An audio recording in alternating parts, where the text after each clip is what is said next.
Olá pessoal, estamos começando mais um episódio do Open Mind Talks. Eu sou Lúcio Júnior e hoje eu vou receber aqui o Fabrício Lira. Ele é diretor de Inteligência Artificial e Dados da IBM. Vamos falar, logicamente, sobre esse tema tão importante que é a inteligência artificial, mas vamos entender também um pouco da história desse grande executivo. Se liga que está começando mais um episódio do Open Mind Talks.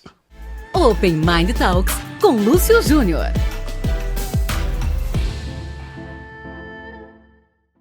Olá pessoal, estamos de volta aqui com mais um episódio do Open Mind Talks, mas também estamos de volta na Crosshost.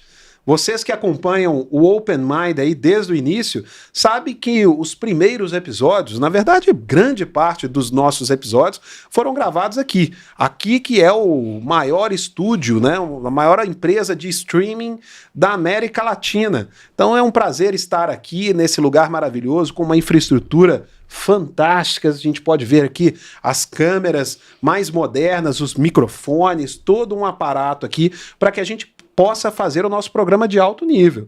Afinal de contas, esse ano de 2025, o Open Mind ganhou como o melhor podcast do Brasil. A gente ganhou pela segunda vez na categoria empreendedorismo e negócios. Foi uma noite assim realmente emocionante receber esse troféu pelo segundo ano consecutivo na Escola Superior de Propaganda e Marketing. Nós concorremos com 550 podcasts pelo Brasil. Foram mais de 70 mil votos. E o Open Mind foi eleito pelo segundo ano consecutivo. Então, nada mais do que a gente estar no melhor lugar para poder gravar, para poder gerar conteúdo, como aqui na Crosshost. Então é um prazer estar de volta e um prazer estar com você, né, acompanhando, você que faz esse programa ser cada vez melhor e maior. Se você também está chegando aí pela primeira vez aqui no Open Mind, vou te contar um pouquinho. Nós somos uma plataforma de desenvolvimento individual de diretores e presidentes de grandes empresas, uma plataforma pautada em relacionamento com o mercado e também com trocas, né? Trocas de experiências. Nós nascemos no inicinho da pandemia, vamos completar agora 6 anos, né, de muito networking e de muita troca. Hoje somos 1.200 membros, que são diretores e presidentes das maiores empresas do Brasil, reunidos com esse propósito da gente se ajudar. Então nós começamos com o foco nas pessoas, mas hoje nós também ajudamos empresas que acreditam no poder do relacionamento para desenvolvimento da sua liderança. Empresas como a Vale, né, onde estivemos, inclusive, no mês de outubro, no início do mês de novembro, em uma missão do Open Mind, né, a missão Carajás, onde levamos diretores e presidentes de grandes empresas para conhecer a estrutura da maior mina de minério de ferro a céu aberto do mundo. Nós tivemos a oportunidade de passar 3 dias com toda a liderança da Vale, de Carajás, levando esse benchmarking também de outros membros. Então foi um momento de troca. E a Vale apostou em 2024 no Open Mind como parte do plano de desenvolvimento individual da alta liderança. E a partir desse programa, a Vale inseriu o item Networking no PDI da alta liderança. Então hoje faz parte do jeito Vale de gerenciar o item relacionamento com o mercado, porque a gente sabe que a inovação ela surge muitas vezes desse relacionamento, e essa troca na missão Carajás que nós fizemos foi algo muito legal. Mas em 2025 agora, além da missão Carajás, nós também tivemos no McDonald's, nós conhecemos a sede da Arcos Dourado, levamos executivos para conhecer, estivemos nos estúdios da Globo, lá em Jacarepaguá, visitamos o Projac, também estivemos com um grupo de executivos do Open Mind nos estúdios da Globo em São Paulo. Nós visitamos aí grandes empresas, visitamos o aeroporto de Belo Horizonte, tivemos uma oportunidade de conhecer toda a operação de segurança do aeroporto, todo o manejo de fauna, né, a questão ESG do aeroporto de Belo Horizonte. Fomos recebidos pelo presidente, né, o Daniel. Daniel nos recebeu juntamente com o Rodrigo, que é o COO do aeroporto de Belo Horizonte. Então todas essas missões, tivemos também no Boticário, todas essas missões compõem o programa de desenvolvimento do Open Mind, que é uma rede de networking. Nós fazemos networking todos os dias, online e também presencial, no mais alto nível. Então é um prazer estar aqui com você. Se você está chegando pela primeira vez, se inscreve na nossa página aí, se você estiver assistindo pelo LinkedIn, pelo YouTube também estamos transmitindo, e pelo Spotify. Aquela turma que gosta ali de estar na bike e assistindo, ouvindo, né, o nosso programa, sejam muito bem-vindos. E se a sua empresa também, de alguma maneira, quer saber como pode trazer os seus executivos para fazer parte desse ecossistema de desenvolvimento de alta liderança, procure o Open Mind Brasil. Nós vamos ter o maior prazer em trabalhar com vocês. Assim como a Vale, a TOTUS, a Localiza, o Fleury, a BIC, a Ticket apostam no desenvolvimento da sua liderança aqui no Open Mind. Então vamos aqui ao que interessa, vamos começar o nosso programa. Eu estou aqui na minha frente, nada mais, nada menos, com Fabrício Lira. Fabrício é um Open Minder de carteirinha, ele é diretor de inteligência artificial e dados da IBM e veio aqui hoje contar um pouco, compartilhar a sua experiência, não é isso, Fabrício? Obrigado pelo convite, Lúcio. Um prazer enorme. Primeiramente, fazer parte do Open Mind. Acho que é um privilégio poder fazer parte desse grupo. Fico muito honrado com o convite de poder compartilhar minha vida, minha experiência e conhecimento com um público tão distinto e seleto. Espero que o que eu vou trazer aqui para você nessa conversa seja de grande utilidade para todo mundo.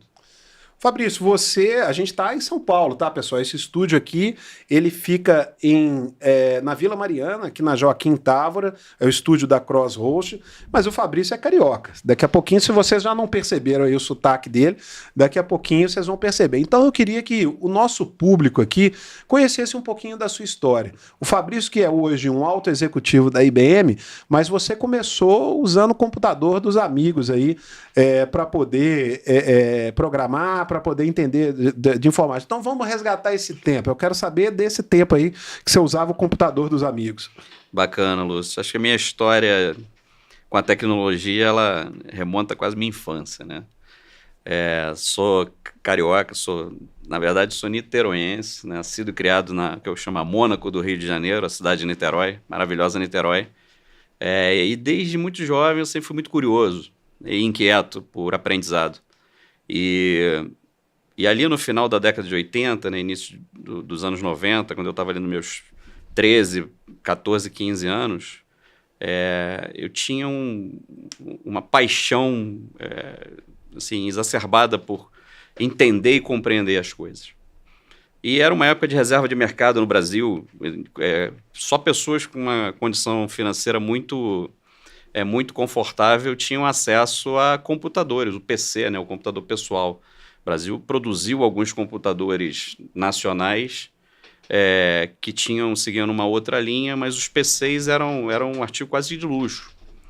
E eu comecei meu interesse pela tecnologia com um livro, que era um livro em inglês que chamava Programming C, que era uma linguagem de programação, uma linguagem de programação.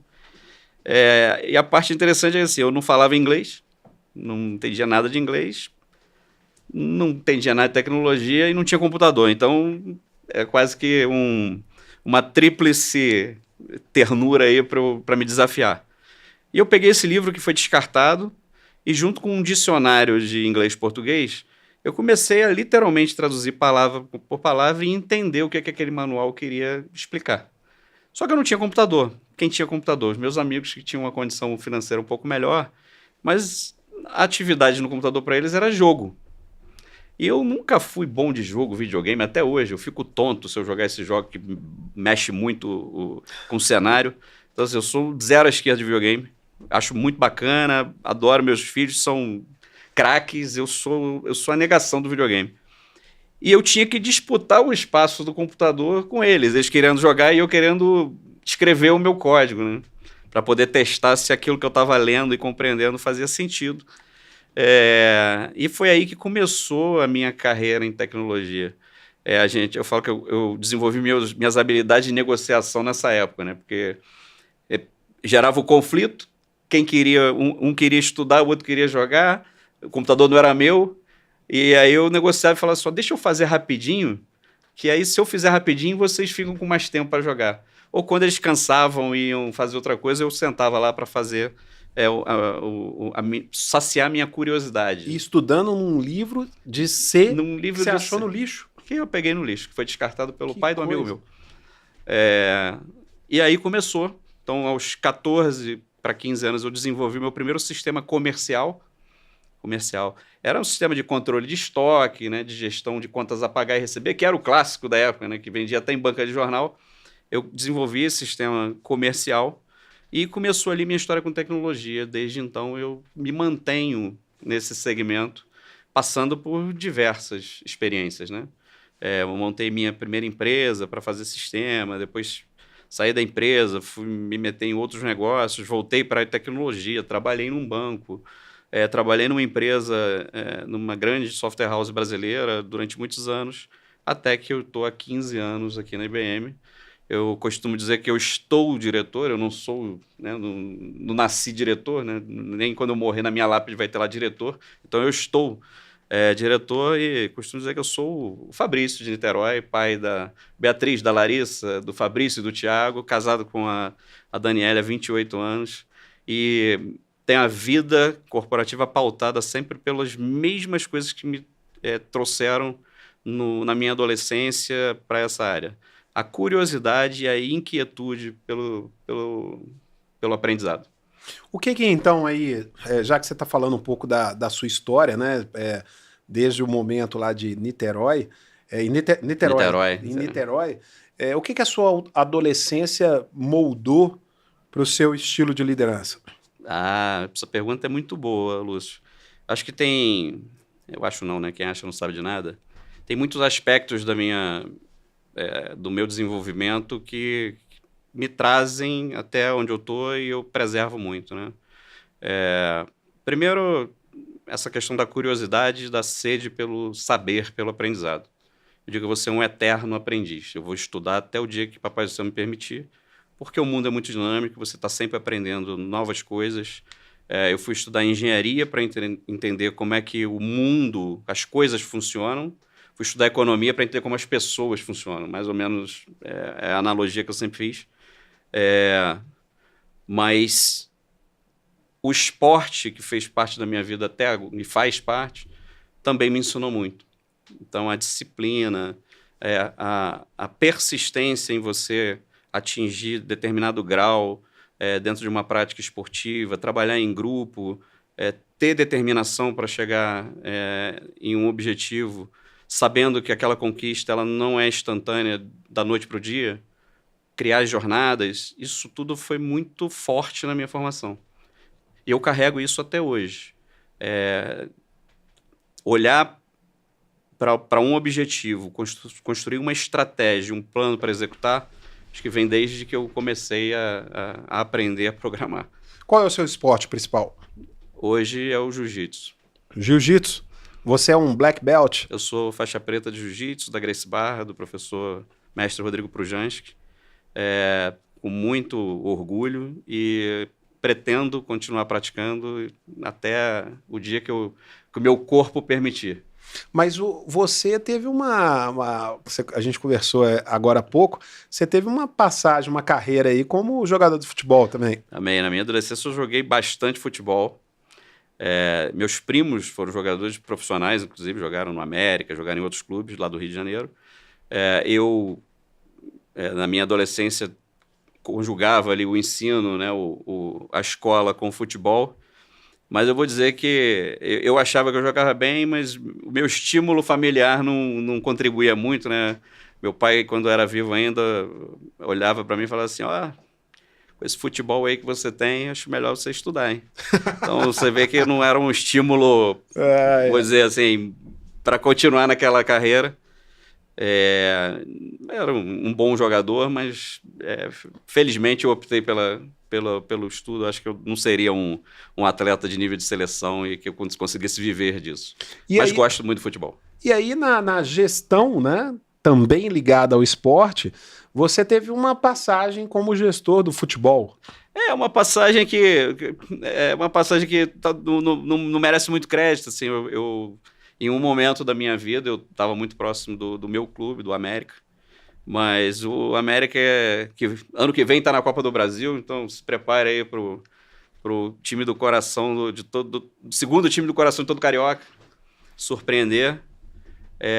Mas na gestão esportiva, acho que quem merece destaque ali é o meu irmão. Meu irmão tem livro escrito na área do direito esportivo, atua junto aos órgãos de supervisão do esporte e tudo. Mas é um laboratório muito interessante para você exercitar estratégia, projetos e gente. Acho que toda a experiência que a gente decide abraçar, Lúcio, ela sempre traz muito aprendizado, né? O que a gente brinca no jiu-jitsu, não tem derrota. Ou você ganha ou você aprende. E quando você olha para um clube cheio de desafio, que tem inúmeras barreiras para conseguir desenvolver, a sua criatividade tem que exercitar num grau muito maior, que não é em nada diferente do mundo corporativo que a gente vive, que todo dia a gente tem concorrente novo, tem uma estratégia nova, cliente demandando novas soluções. E quanto mais preparo você tem de pista, mais simples de conseguir encontrar uma saída e conduzir, né, a sua equipe a essa direção. Acho que estabelecer os mindsets, a estratégia, o alcance e a preparação fala muito de fazer sobre o fazer o impossível. Impossível é impossível até que alguém vai lá e faz, né? Então, acho que esse combinado de coisas te dá muita matéria-prima para você exercitar caminhos diferentes para chegar nos objetivos. Legal. Bom, eu queria também, Fabrício, te pedir licença aqui, aproveitar essa audiência que a gente está aqui, uma audiência fantástica que está nos acompanhando pelos streamings aqui, e queria também fazer um agradecimento muito especial aos nossos parceiros, aos patrocinadores do Open Mind, né? Eu quero agradecer aqui ao Fleury, agradecer à Localiza e à TOTUS, que hoje fazem parte desse ecossistema de empresas que acreditam no poder do relacionamento para abrir portas também para gerar negócios.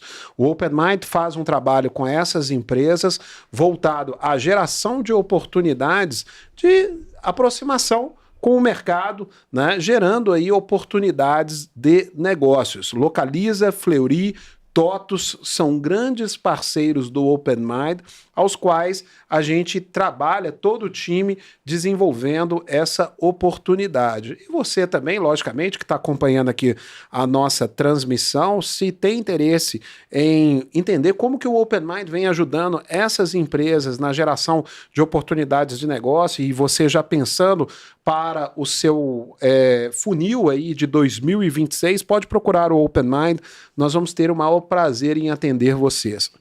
Fabrício, qual é a sua missão atual na IBM? Lúcio, eu respondo pela área de soluções de tecnologia ligadas a dados, inteligência artificial e segurança de dados. A minha missão consiste em pegar um conjunto enorme de produtos e ferramentas e criar propósito e sentido para esse conjunto de ferramentas na ida ao mercado. O que eu quero dizer com isso? É conseguir levar de forma objetiva e simples tecnologia de forma aplicada para solucionar problemas e objetivos de negócio. E é uma missão muito bacana. Então, eu tenho, além dos meus clientes no Brasil, que eu tenho a missão direta de me relacionar com eles e construir essas jornadas, também a missão de desenvolver todo o meu ecossistema de parcerias, que são meus braços estendidos no atendimento desses clientes e na construção dessas soluções. A IBM, a gente sabe que é uma empresa global, né? Mas você tem um atendimento local. Como alinhar essa estratégia global com um atendimento local? Excelente pergunta também, né? Tradicionalmente, o Brasil sempre acha que é diferente. A nossa estratégia, tem 3 anos mais ou menos, que eu vou me apropriar da fala do Arvind Krishna, que é o nosso presidente global, que ele falou o seguinte, em 2022, quando a nossa área de infraestrutura, que a gente decidiu separar essa área numa nova empresa, que é a Kyndryl, nós começamos a remodelar a IBM. E no dia que a Kyndryl fez o primeiro trading na Bolsa de Nova York como empresa independente, o Arvind foi na mídia e falou o seguinte, eu vou reapresentar a IBM a vocês. Nós somos uma empresa que pode ser definida em 3 elementos. Nós somos uma empresa de tecnologia e conhecimento de negócios. Tudo que nós fazemos está ligado a cloud híbrida e inteligência artificial, e a nossa ida ao mercado passa pela construção e fomento de um ecossistema de parceiros robusto. Então, pega esses 3 elementos da apresentação da IBM, que definem a nossa estratégia maior. Na hora que a gente aterriza isso no país, é óbvio que tem um desafio de tropicalização. O Brasil tem legislação pertinente, somos um país com um sistema financeiro um dos mais avançados do mundo, com empresas locais com muita intimidade junto a seus clientes, e um mercado, né, um país de 220 milhões de pessoas, é um mercado muito relevante.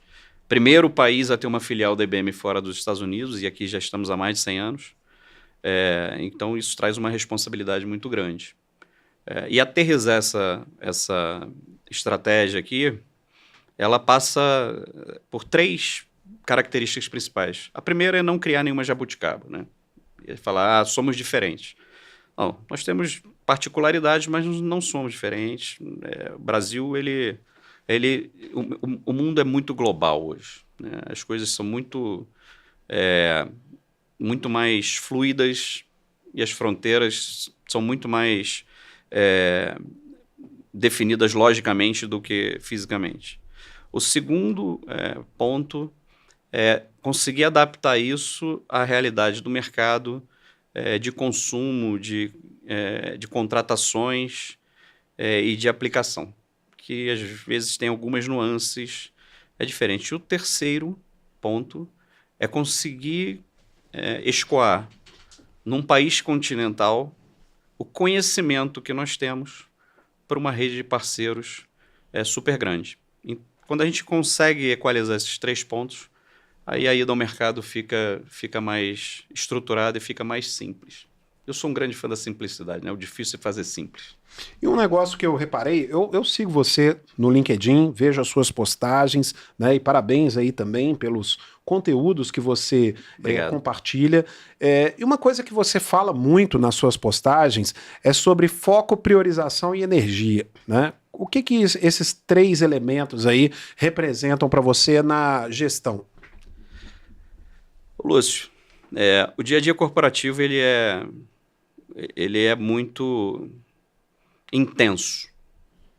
Todo dia alguém vai te pedir alguma coisa, todo dia você vai estar devendo alguma coisa e todo dia você vai querer fazer alguma coisa. Então, acho que o elemento chave de você ter sucesso ou conseguir ter uma vida mais equilibrada é saber selecionar e priorizar as coisas, né? Se você seleciona coisa demais, o teu foco fica disperso. Então, ter a quantidade de coisas adequadamente elencadas de acordo com a sua capacidade é muito importante. Prioridade de execução. Existem coisas que você pode postergar de um dia para o outro, de uma semana para outra. Existem coisas que você não pode postergar de um dia para o outro. E a energia determina a qualidade do que você vai fazer. Seja para a sua família, seja para o seu trabalho, seja para você. E tem que ter um equilíbrio entre essas 3 coisas. Senão você acaba não fazendo nada bem feito. Sua relação com a família vai ficar ruim, o seu autocuidado, o autoinvestimento vai ficar ruim e as suas atividades vão ficar ruins. Curiosamente, quando você está tendo sucesso, o movimento que existe é de te darem mais responsabilidade, automaticamente mais tarefas, automaticamente mais volume. Se você desenvolve um estilo de liderança que tudo é comigo, você acaba virando um grande gargalo e a sua vida fica completamente desequilibrada.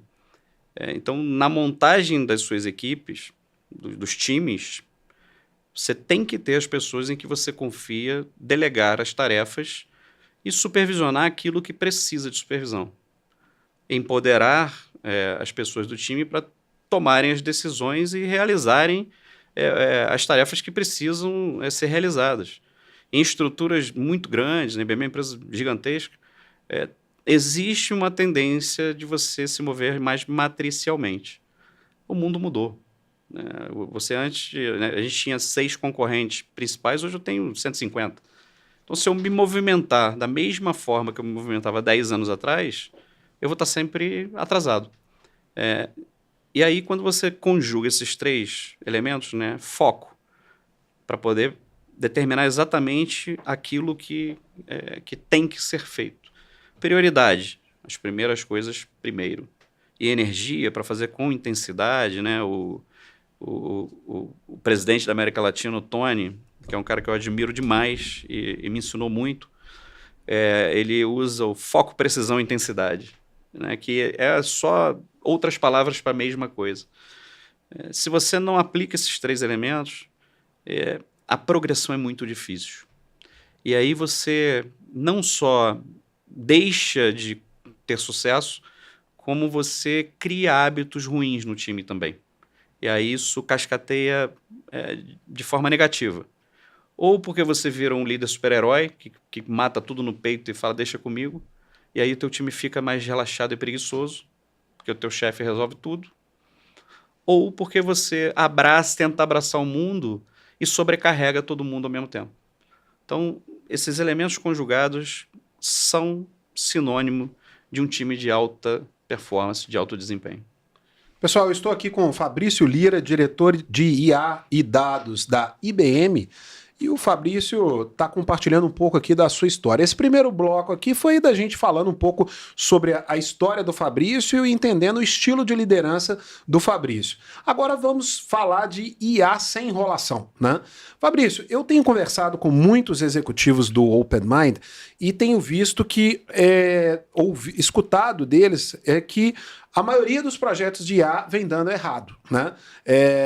Ouvi até um dado, que não sei se isso procede, que 95% dos projetos de IA dão errado, né? Ao mesmo tempo, o OpenMind fez uma pesquisa no mês passado, que inclusive foi matéria do Valor Econômico, e nós escutamos 110 executivos do OpenMind, diretores e presidentes de grandes empresas, que revelou que para 2026 o orçamento deles já prevê investimentos e aumento de investimentos em tecnologia e em IA. A maioria respondeu isso. Como equilibrar essa balança, né? Primeiramente, por que os projetos de IA vêm dando errado, né? E segundo, essas empresas que vão investir em IA vão rasgar dinheiro? Esse é o tema da vez, né? Todo mundo perguntando. Esse dado dos 95% dos projetos falharem é um dado real, uma pesquisa do MIT que divulgou isso, é super relevante. Mas vamos dar um passo atrás, né? Em 2023, IA voltou para a agenda. IA é um tema super antigo, né? Da década de 50. Mas ele ganhou muita força ali por volta de 2010, por conta de alguns avanços da tecnologia.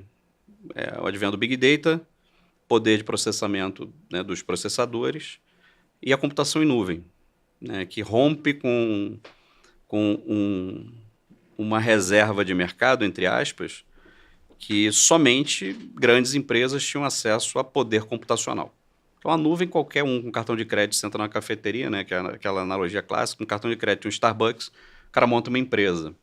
E com isso também o desenvolvimento, né, dos algoritmos, o conhecimento e a maturidade na gestão dos dados começa a crescer. Passado aquela primeira onda de IA, né, que veio para o mercado, onde começaram, onde talvez o sinônimo mais fácil de materializar a tecnologia sejam os chatbots conversacionais, e a IBM foi muito feliz nesse momento, inclusive com a nossa plataforma Watson, a coisa entrou em platô e estava um pouco mais arrefecida. Quando o ChatGPT vem ali em final de 22, 23, a coisa volta a ter prioridade nas agendas e entra em cena a tal da IA generativa, que é a IA que gera conteúdo. Até então a gente conversava e conseguia interagir, automatizar algumas coisas, mas gerar pouca coisa. Aí a IA generativa entra para gerar conteúdo. E agora a gente entra na fase em que a IA pode executar uma tarefa de humano, que o humano faz, com ou sem supervisão. E isso muda o jogo. Quando a IA ela passa a dominar vários conteúdos e executar tarefas de vários domínios, compras, RH, vendas, marketing, os experimentos que as empresas conduzem, eles acabam sendo, de certa forma, um pouco atropelados. A ansiedade em executar experimentos com IA acaba por conduzir esses experimentos ao fracasso. Por quê? Porque eles não têm um arcabouço de dados bem resolvido, porque as funções ou as funcionalidades que se escolhe para testar a tecnologia não são relevantes, você não tem indicador, você não observa os processos existentes para olhar o processo de fim a fim. E aí vai se somando esses fatores em grandes critérios de insucesso. IA é uma tecnologia, é um domínio tecnológico, né? A IA ela é composta de muitas facetas. Quando a gente fala IA, é um guarda-chuva. Dentro de IA você tem visão computacional, conversão de texto para voz, voz para texto, você tem aprendizado de máquina, aprendizado profundo, você tem inúmeras tecnologias embaixo desse guarda-chuva que, combinadas, resolvem problemas. Quando a gente olha para as empresas, sendo bem sincero, Lúcio, assim, muito dos problemas que as empresas esperam resolver com IA generativa, ela resolve com IA conhecida, assim, o machine learning simples, né? Então, a IA generativa ela vem para compor uma lacuna que nós tínhamos e precisa ser composta de outras coisas. É interessante essa pergunta, que eu faço muita conversa com conselheiros, com acionistas, né, presidentes, e essa pergunta ela é recorrente, né? O que fazer, como fazer, e por que fazer e o que não fazer. Se tivesse que resumir assim 5 elementos-chave para dar certo, o primeiro eu diria assim, escolham uns 10 a 15 casos de uso que sejam relevantes para o negócio. Não pega algo que é muito pequeno, que não tem relevância, ou algo gigante demais que você não consegue executar. Desses 10 ou 15, pega 3. Monta uma fundação de dados relevante para poder exercitar os modelos de IA. Com as tecnologias corretas e observando desde o desenho principal, do desenho inicial, as questões de governança e privacidade. Porque depois é difícil, né? Identifica um grupo de usuários, que eu chamo de power users, né? Os power users que são os usuários que vão influenciar positivamente aquele negócio. Escolha um processo que já tenha KPIs bem definidos, né? Que tenham métricas bem definidas. Porque a métrica que a IA tem que resolver tem que falar com essas métricas de negócio. E é importante que o processo seja fim a fim. Se ele for fragmentado demais, ele fica imaterial e aí falha, e é um insucesso, gasta muito tempo com pouco resultado. E por último, considera no seu experimento como aquilo vai fazer parte da tua operação caso dê certo. Caso a sua tese seja provada válida, como é que você opera isso no final? Pode parecer bobagem, mas um número imenso de experimentos que até são legais e dão certo, quando se pensa em como fazer isso no mundo real e produção, se torna inviável. Seja por questões de custo, seja por questões de habilidade, skill das pessoas, seja porque a empresa não está preparada para usar aquele output do negócio. E aí, no que não fazer, né? A IA não é um spray que você borrifa assim e automaticamente as coisas se resolvem. Não dá para fazer de qualquer jeito. IA para uso pessoal é uma coisa, IA para uso corporativo é absolutamente diferente. Você tem que escolher muito bem o dado que você vai usar, o modelo que você vai usar, a plataforma que você vai usar, a governança que você vai ter e as questões de regulação. Porque uma desatenção nesses quesitos pode afetar significativamente a imagem da empresa. Se você observar esses parâmetros, a chance de dar certo fica maior. Na IBM, a gente acredita que o ano de 2026 é um ano realmente de escalada da IA, o que fala com o maior investimento. Parte desses experimentos que, vamos falar que não deu certo, mas que não foram para frente, eles não foram por várias dessas questões que vão ser revisitadas, e aí sim a gente vê as empresas se organizando em plataformas, e na plataforma você tem esses elementos observados para que crie dentro da cultura da empresa quase que um mindset, né? Uma orientação que nasce com a IA embutida, ao invés de adaptar com IA. Ô Fabrício, e talvez esse entendimento, né, do posicionamento da IA nas organizações, ele está amadurecendo ainda, né? E talvez até em qual cadeira que vai sentar a IA. A cadeira de colaborador, né, ou a cadeira de copiloto? O que a gente tem visto é que, principalmente agora com os agentes de IA, muito se diz que talvez daqui a um ano, né, a IA está evoluindo muito rapidamente. Nós vamos ter pares de inteligência artificial, vamos ter um par meu de inteligência artificial. Na sua visão, essa cadeira ocupada da IA, ela vai ser de colaborador ou ela vai ser de copiloto? Vai ser dos dois, vai ser de ambos. Individualmente, o copiloto vai ajudar na produtividade do dia a dia. Fato. Isso já existe hoje, vai ficar mais fluido, né? À medida que as novas gerações ingressam no mercado de trabalho, novas habilidades vão sendo incorporadas nas rotinas. Então, ele como copiloto, para ajudar na produtividade individual, isso eu acho que é pacífico. A gente sabe que já acontece e vai ficar mais intenso. Na cadeira de colaborador também já acontece e deve ficar mais intenso. Eu vou trazer aqui, e eu posso compartilhar, porque são dados públicos que estão, inclusive, em nossos relatórios de investidor. A IBM, em 2022, a gente resolveu remodelar várias áreas nossas, da nossa operação, dentre elas recursos humanos, compras, suporte a vendas, inúmeros, atendimento a cliente, utilizando inteligência artificial. Então, nós construímos os primeiros agentes de inteligência, usando inteligência artificial para remodelar nossa área de recursos humanos. Nós tínhamos diversas funções que eram de suporte aos gerentes e executivos para tarefas rotineiras. Tem que transferir um funcionário, tem que comandar um aumento, tenho que agendar férias, coisas do dia a dia. E você imagina isso numa empresa que opera em mais de 180 países, com 400 mil funcionários. Não é trivial, um monte de sistema por trás para fazer isso acontecer.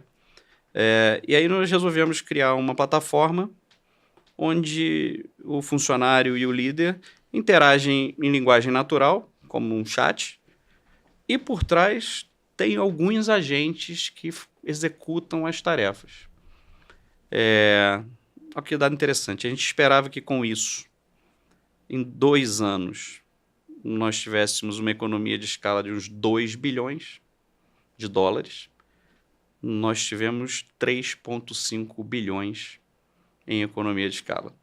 Seja em agentes que fazem de forma automática as compras da IBM, né, o processo de compras, de escrita de proposta, avaliação de proposta, negociação, seja em operações de RH, que você escreve só: quero transferir o Lúcio para a equipe do Fabrício, e ele fala ok e executa tudo para você. Avaliação de desempenho com dicas, aconselhamento, enfim, um monte de coisa.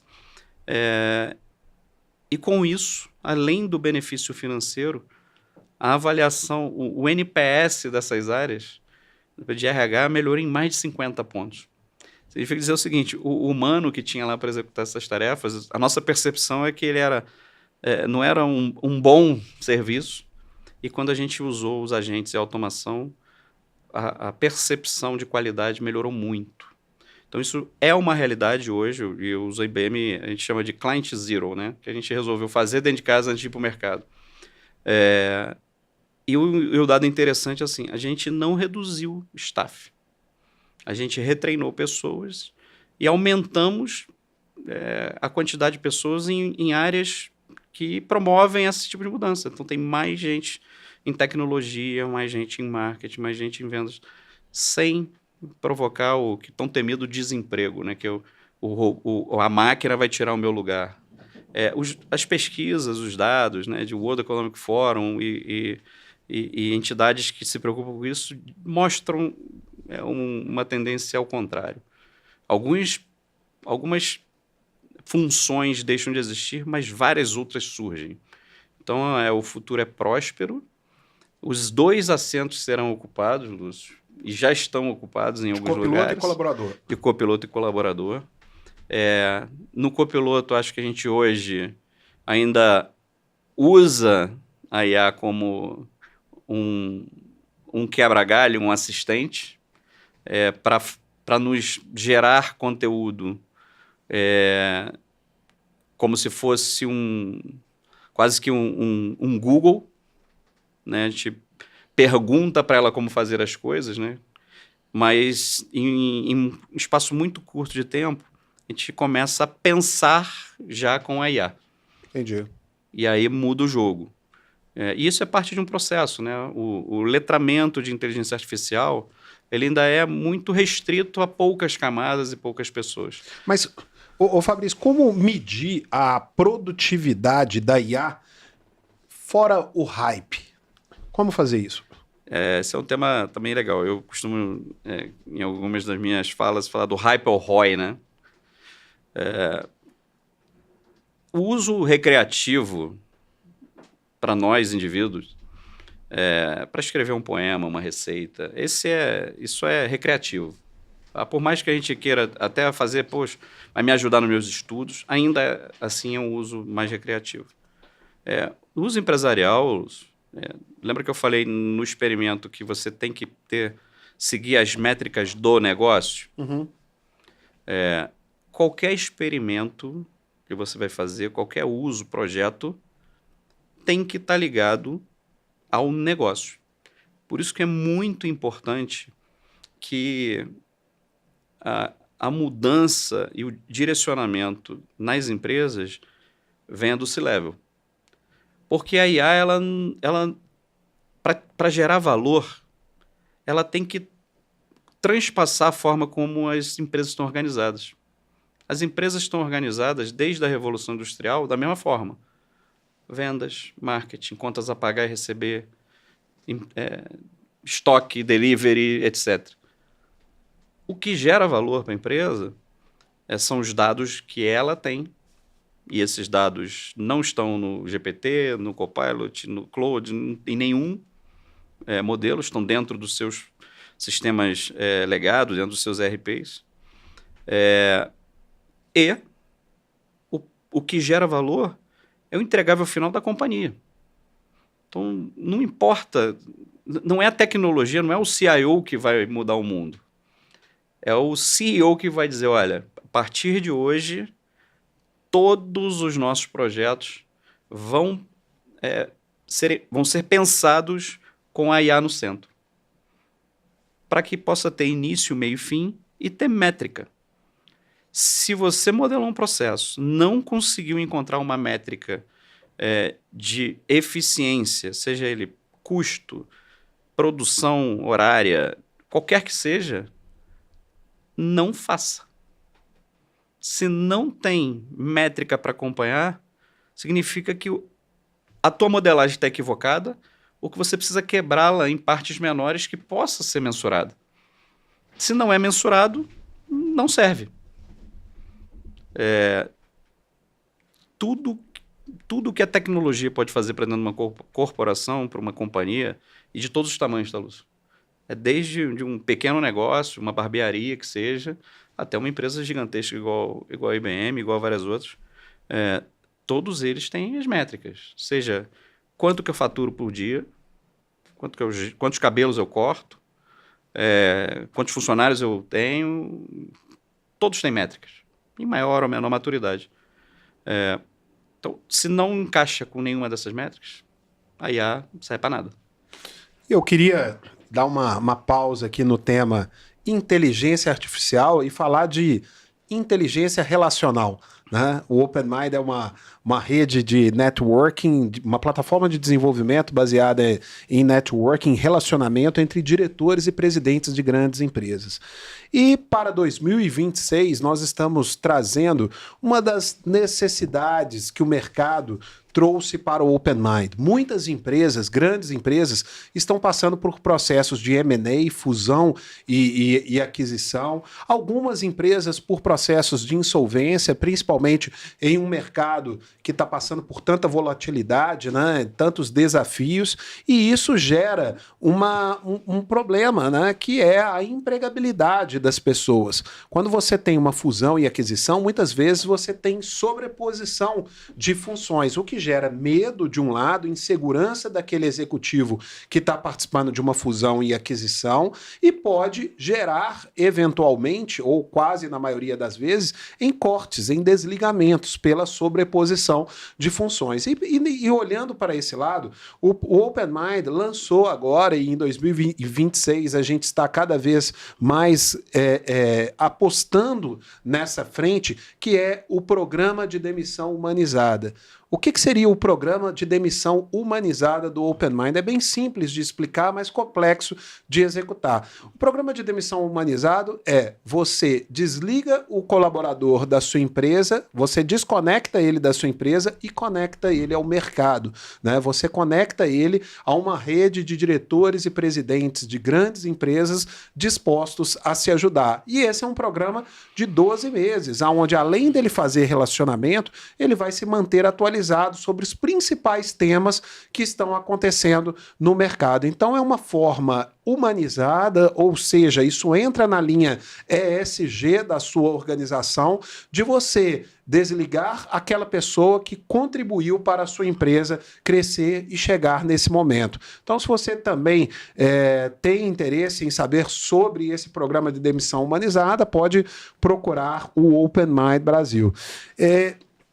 Fabrício Lira, eu sou usuário, eu posso dizer que eu sou um usuário diário de inteligência artificial. Não sei se eu posso dizer um heavy user, né? Mas eu uso também muito no dia a dia aqui do OpenMind. Eu, como empresário, ele me auxilia muito como copiloto em algumas tomadas de decisões e coisas novas que eu vivo na empresa. Mas eu às vezes percebo que eu uso muito o ChatGPT e eu às vezes percebo que ele alucina muito, né? Eu faço um comando ali, que é o chamado prompt, e ele me dá uma viajada, né?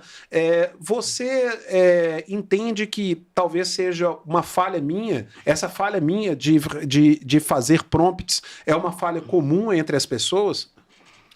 Lúcio, uma falha muito comum. Existe hoje...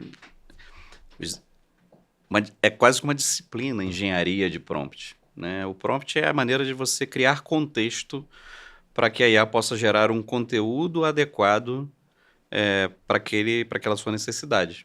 Então, se você não cria um contexto que são os guarda-reios mais os tópicos-chave da sua conversa, existe uma possibilidade do algoritmo te gerar algo que não seja tão preciso com a sua expectativa, ou tem um match tão perfeito.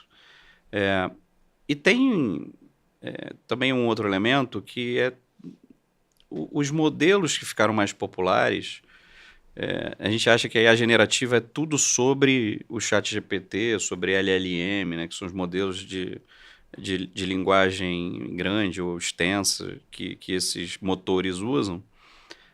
Eles carregam um conhecimento que é geral, é o conhecimento da internet, é o conhecimento de amplo domínio. Se a gente demanda um conteúdo muito específico, que não seja de amplo domínio, o algoritmo ele pode ter alguma dificuldade de precisão. E a depender do caso, ele pode resolver inventar conteúdo.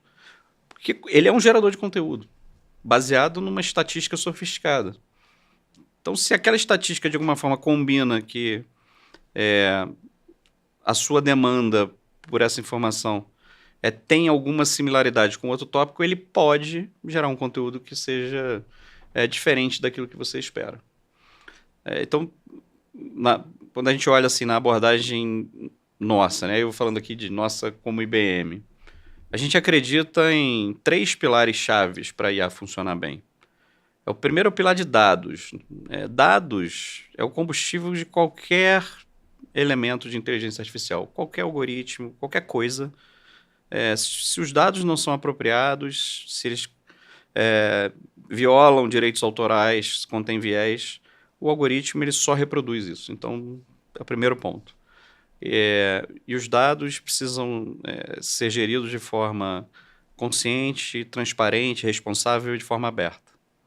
A gente acredita num pilar de modelos, onde os modelos possam ser treinados, testados antes de irem a mercado, e um outro pilar de governança, que entra toda a parte de IA justa, transparente, explicabilidade, controle de desvio do propósito inicial dos algoritmos, né, que a gente chama de drift detection, que é quando o algoritmo deixa de servir ao propósito pelo qual ele foi desenhado, para que esses 3 pilares juntos possam fornecer uma função para a empresa com bastante segurança. Então, se você faz um prompt adequado e escolhe uma engrenagem, né, escolhe um motor adequado ao seu propósito, a tendência é que aquele conteúdo gerado seja muito próximo ou exato ao que você espera. E não existe o melhor modelo. Existe o melhor modelo para aquela aplicação que você vai fazer.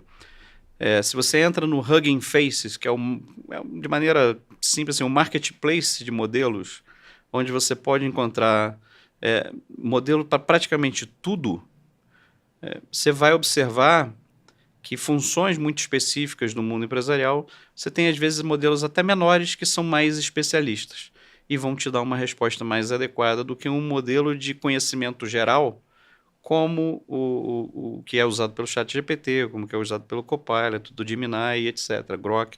Então, assim, tem uma quantidade infinita de utilizações. E a gente acredita que o valor da IA para geração de conteúdo, de material, ele está numa composição. São modelos de conhecimento geral, modelos de conhecimento, vamos dizer, específicos ou de indústria, de mercado, e os dados que a empresa tem, porque o diferencial competitivo de uma empresa está no seu conhecimento. Quando você conjuga essas 3 informações, aí você tem um motor poderoso para gerar diferencial, para gerar novos produtos, para gerar eficiência, para gerar maior valor para o acionista. Eu, como CEO, né, de uma empresa, um dos grandes desafios é a tomada de decisão. A gente sabe que quanto mais você cresce numa organização, mais solitário é essa cadeira e muitas vezes você tem que tomar decisões difíceis. Desligar pessoas, contrair uma dívida, você tem que fechar contratos pesados com fornecedores ou assumir contratos de risco com clientes. Como que a IA ela pode ajudar a um CEO, por exemplo, na tomada de decisão? O que fazer, o que se pode fazer com a IA nesse sentido e o que não se deve fazer? Essa é uma excelente pergunta, Lúcio. Mais uma excelente. Você veio preparado para fazer excelente pergunta. Vamos lá. Acho que a gente tem que separar vamos botar assim, 2 blocos, onde a tecnologia, eu vou falar num espectro mais amplo, tá? A primeira é nos processos da empresa. Toda empresa tem seus processos, em maior ou menor escala. A tecnologia, a inteligência artificial, quando você combina o poder que ela tem hoje de conversação com a capacidade de geração de conteúdo e automação, você, enquanto CEO, se tiver um letramento adequado, vai conseguir perceber que existem atividades que podem ser absolutamente substituídas por automação. Tá? Então, isso é o lado da operação da sua empresa.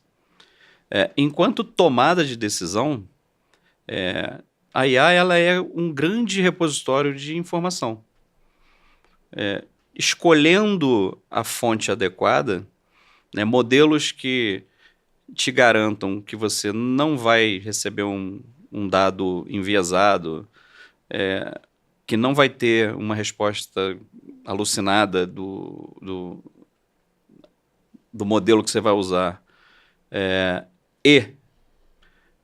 com o prompt adequado, ela pode facilitar em muito a obtenção do contexto ou de avaliação de cenários que você quer exercitar.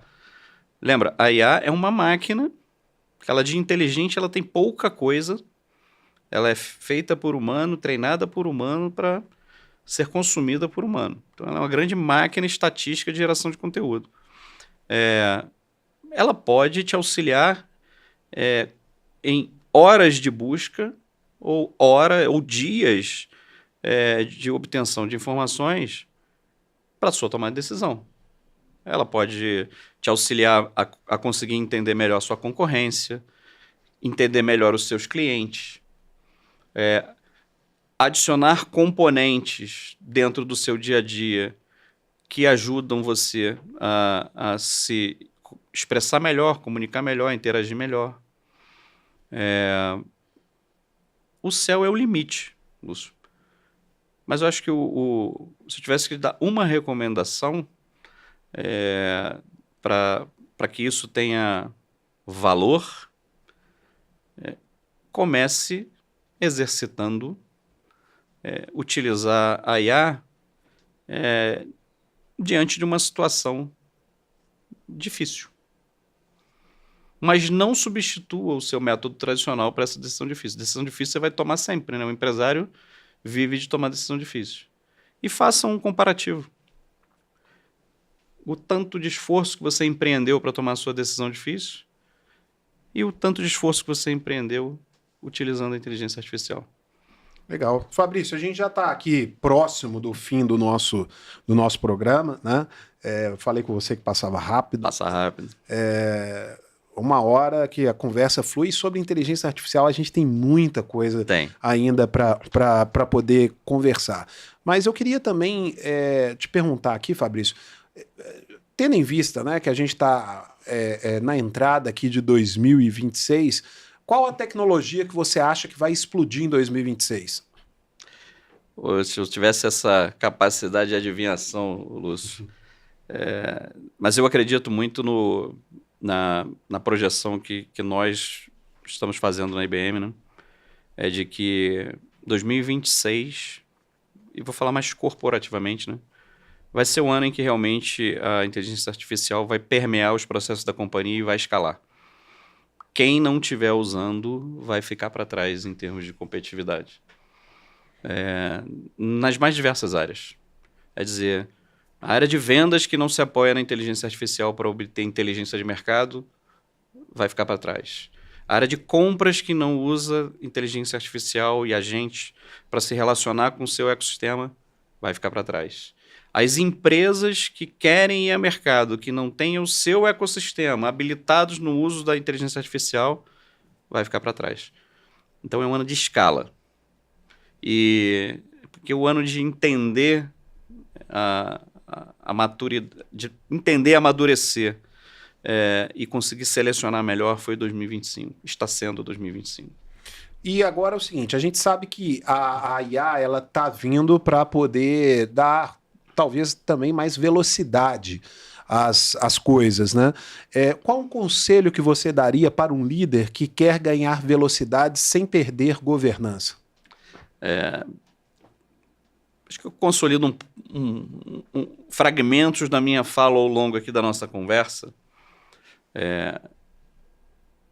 Qualquer papel de liderança deve exercitar o uso da inteligência artificial como seu assistente.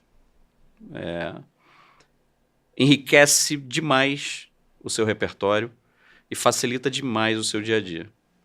Mas não pode sobrepor a racionalidade e a tratativa humana que você tem no seu dia a dia. O líder, ele tem um papel que ele é insubstituível em vários aspectos, como empatia, como percepções de entrelinhas, como relacionamento. Isso a máquina não é boa de fazer. Ela repete até coisas que a gente faz, mas ela é limitada, criatividade, enfim, uma série de elementos que são muito humanos que ainda não estamos no ponto de ver a máquina fazer.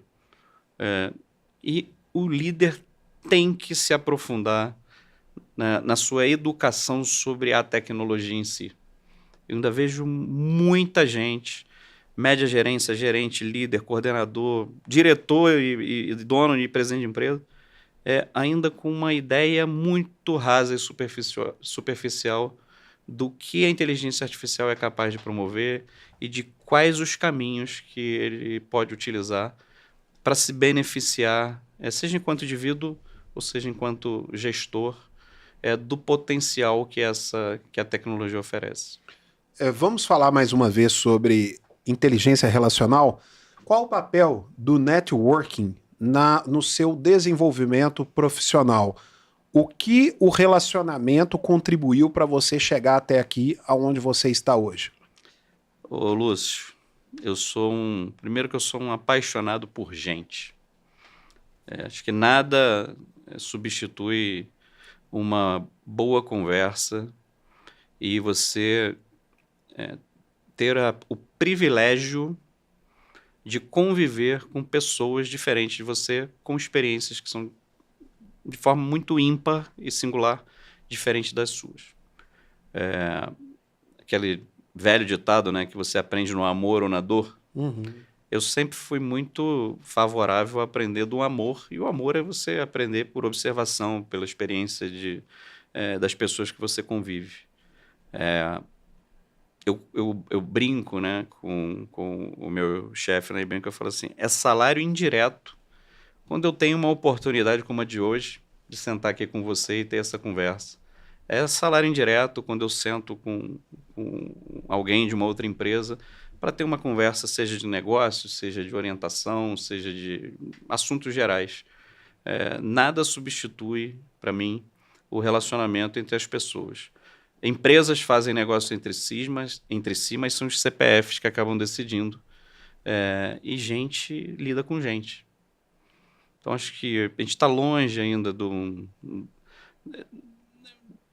de ter um robô que substitua um ser humano enquanto essência do indivíduo.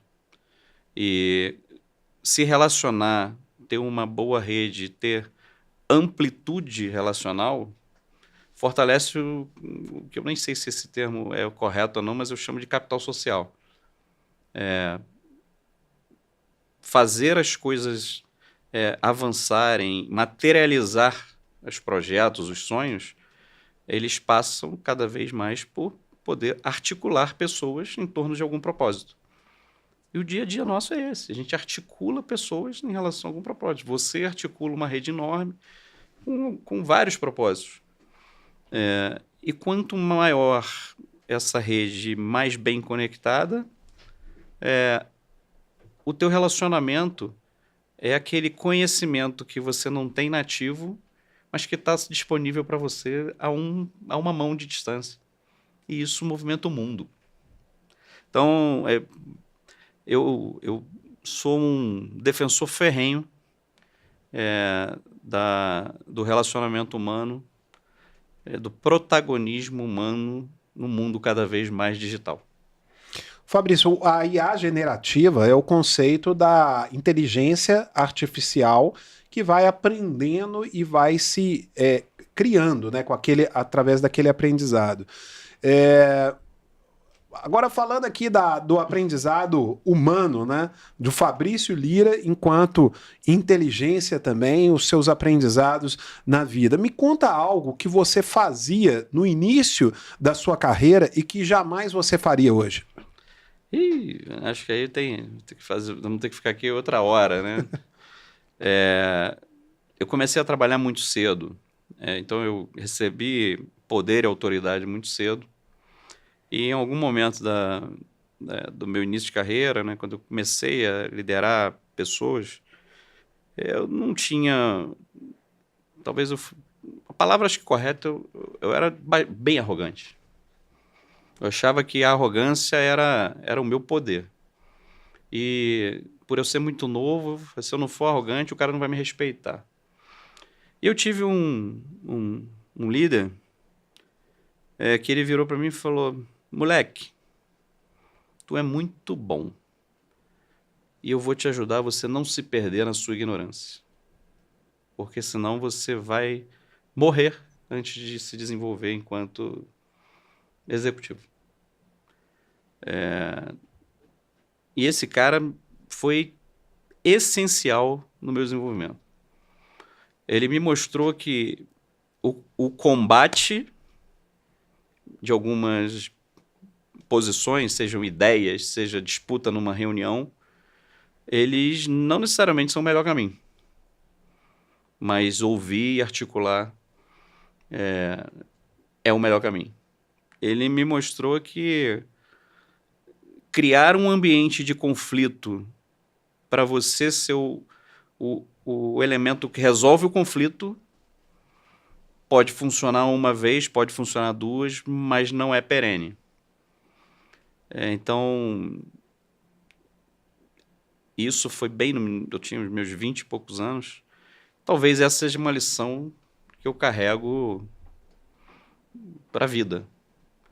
E fora isso, eu aprendo demais com meus filhos, com minha esposa, principalmente sobre diferenças, sobre escutar. Faço muito autorreflexão de momentos da minha carreira que eu vivo, que eu acho que não desempenhei um papel tão bem assim. Seja quando eu contrato alguém, seja quando eu desligo alguém de uma jornada. Os feedbacks que vêm nessas horas são muito importantes, porque no momento da glória e do sucesso, as mensagens são sempre positivas. Mas na crise, quando vêm as pancadas e você não vive só na crista da onda, as críticas elas são muito pertinentes.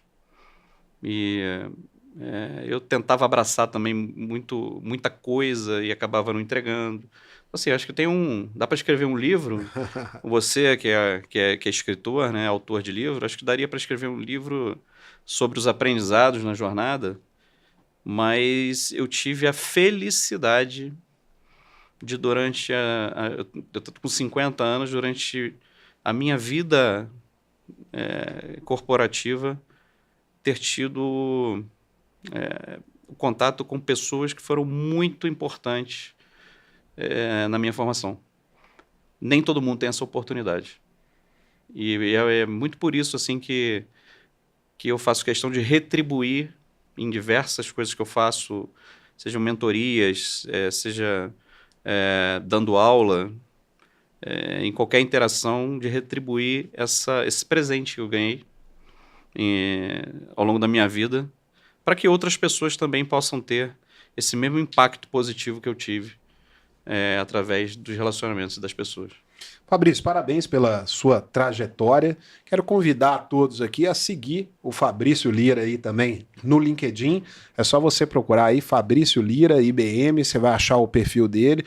O Fabrício está sempre compartilhando conteúdos pertinentes a tudo isso que a gente conversou, sobre liderança, sobre inteligência artificial, tecnologia, vendas, né? Então é interessante você seguir perfis assim, porque você vai aprendendo um pouco com pessoas que chegaram ao topo, né? Então, meus parabéns para você e quero te agradecer pela sua participação aqui no nosso podcast e quero te entregar esse presente aqui, que é o livro, né, do Open Mind Brasil, que conta a história dessa rede que você faz parte, que é o Open Mind, essa rede formada por 1.200 diretores e presidentes. Tem várias histórias aqui também dessas pessoas e como surgiu, né, o Open Mind.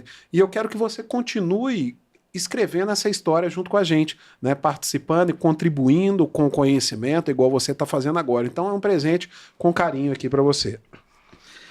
Obrigado, Lúcio. Uma vez mais, é uma honra estar aqui, um privilégio ter recebido esse convite. Privilégio maior aqui, ó, poder agora degustar Lúcio Júnior na história em primeira mão. E eu espero poder continuar realmente aqui no Open Mind e contribuir com meus colegas desse grupo tão especial. Acho que a combinação dos conhecimentos, a combinação das experiências é uma impressão digital única, que você tem a felicidade de comandar e que teve a grande ideia e iniciativa de fazer. Temos muitas ideias, muitas iniciativas, poucas acabativas na vida.